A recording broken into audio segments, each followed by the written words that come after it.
Hi everyone, this is just a quick update on my previous video. If you haven't seen it, go ahead and watch it. Just wanted to show the threading. Now in the previous video I didn't have threading put in place after the multiple levels of detail were kind of stitched together. Well, it doesn't really stitch them as it does kind of fix the seams. It doesn't really do a stitching process, but it's kind of a totally different process. But anyways, when it was completed, I kind of showed it to you, but I didn't have the threading in place. But you did see the frames per second and how fast it was rendering, because I was actually stitching together the mesh in the frame update loop. However, in this update, I actually implemented threading. So this entire mesh is being rendered in another thread and following the player. And when the mesh is made available to the update loop then grabs it and then flags the thread to go ahead and make another one. And you don't really need to update this, in lightning speed. The player is probably going to be moving kind of slow anyways. They're not going to be moving too fast. Even if they do, there'll be kind of a limit to how fast they'll be moving, even in outer space. So you can see it updates pretty fast. How fast? Well, let's see. Now, of course, there isn't much being rendered except this mesh.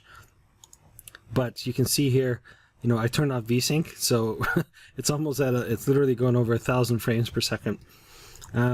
Unlike before, when I was, at a certain distance, I think maybe about here. Also, you'll notice there's multiple levels of detail, more so than before, and I also adjusted it so that the higher detail level is closer to the player and a lot smaller than the other ones. Before it was a lot more. Plus, I'm not showing every single level of detail. I think before it went all the way down to like the worst of the worst detail levels, and it was causing some artifacts in the side here, which was fine because you can't see them anyway, but it was unnecessary. So I kind of limited it to only, I think it's like 6 levels of detail, and going down. So I think it's like 1, 2, 3, 4, 5, and then these bigger ones are 6. So that was enough.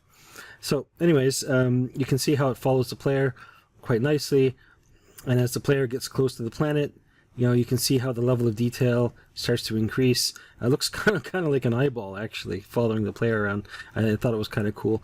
Plus, because I limit how degraded the edge mesh actually becomes, even when you're far enough away, the circumference of this sphere actually looks a lot nicer than it did before. It was a little bit jaggy on the edges, but now I can literally go quite a distance away, and you can look at the small camera in the bottom down here. You can see that it still looks nice. As you get closer, like, you don't even notice the difference, and you can see how fast it is.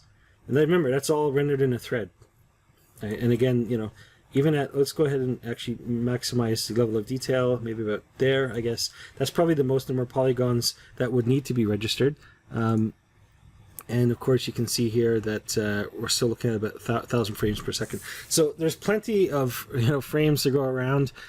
So the gravity and the spherical LOD mesh updating routines will all be run in threads, just processing things in the background without impacting the frame rate itself, which I thought was pretty cool. So that's it. Just wanted to show you that. I was excited that I finally got this in place. And now the next step, I'm going to integrate all this into the actual game. We're going to start seeing some actual textures. Everything will be live, and then we'll see how that starts impacting the actual game itself. I'm hoping to get a lot more detail in the terrain, and yeah, we'll see. Stay tuned, subscribe if you want to see what that looks like next, and have a great day. Thank you.